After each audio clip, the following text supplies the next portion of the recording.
John Bosco was an Italian priest who lived in the middle of the 1800s, and he started a system of formation for young men called the preventative system. John Bosco went to search out guys who were basically living a life of emptiness, who didn't have any direction in their life. These guys didn't go to school, they lived on the streets, and St. John Bosco thought, of course, this is a culture of young people that needs ministered to. These are the guys that I need to dedicate my priesthood to advocating and enabling an honest encounter of faith. What did Don Bosco do? He started a boys' club.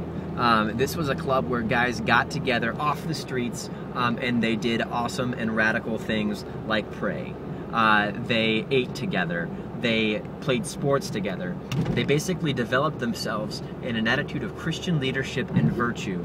They developed themselves into young men according to the way that God would desire, not according to the way that the streets would demand. What's the response from the church? What's the response from the state? What's the response from the city in which John Bosco lives? They hated it.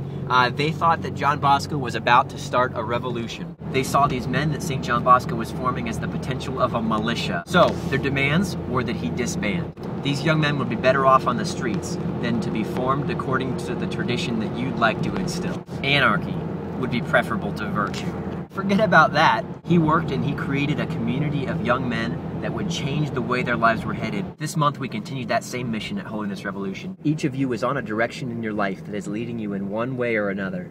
And if we're going to believe our church, if we're going to believe the gospel, if we're going to believe the words of Jesus Christ, then we've got to believe that we are created in the image and likeness of God.